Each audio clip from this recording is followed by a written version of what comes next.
En el discurso de solicitud de posgrado, fui deliberadamente atacada por mi madre, quien me arrojó pintura encima. Mi madre y su hija adoptiva irrumpieron en el escenario, sacando pruebas de mi embarazo prematrimonial. Frente a todos, en la escuela, levantaron mi vientre abultado, planeando usar una cicatriz para arruinar mi oportunidad de estudiar en el extranjero, alegando que era inmoral y de vida libertina, solo impidiéndome salir del país. Podrían seguir exprimiéndome. Incluso usaron el hecho de que yo no podía decir el nombre del padre del hijo como evidencia de mi promiscuidad.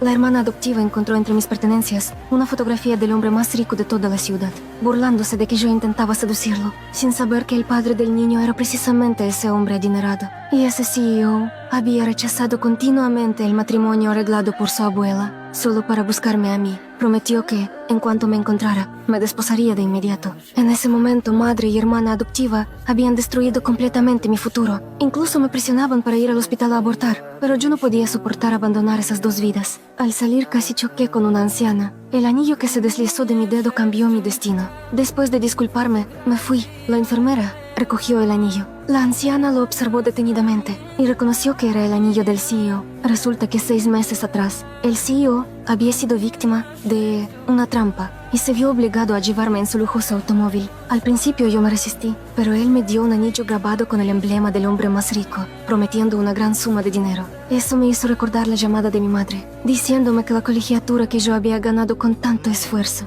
ya había sido gastado en la cirugía estética de la hermana adoptiva, lo que significaba que mi carrera universitaria se echaría a perder por la falta en la colegiatura. Acepté de mala gana el anillo del CEO y acordé ese trato, pero no imaginé que quedaría embarazada de su hijo por eso. Justo cuando la anciana verificó mi identidad, se enteró de que yo era precisamente la mujer que el CEO había conocido 6 meses atrás y de que estaba esperando gemelos. Yo estaba a punto de ser obligada a casarme en lugar de la hermana adoptiva con un hombre muerto. Este matrimonio había sido arreglado por mi padre antes de morir. Solo la dote ya había llegado en 10 grandes cofres. Sin embargo, como mi madre nunca me había querido, creía que mi nacimiento le había cortado el camino hacia una familia poderosa. Sentía que la vida brillante que le correspondía había quedado atrapada para siempre en una pequeña aldea. Por eso no podía dejar que ese buen matrimonio cayera en mis manos. Con entusiasmo cambió ese matrimonio por la hermana adoptiva, pero de inmediato sonó una llamada de la familia política. Insistían en que la boda debía celebrarse ese mismo día, porque su joven señor estaba gravemente enfermo. La novia debía llegar antes de que él expirara. Esta noticia desbarató sus planes.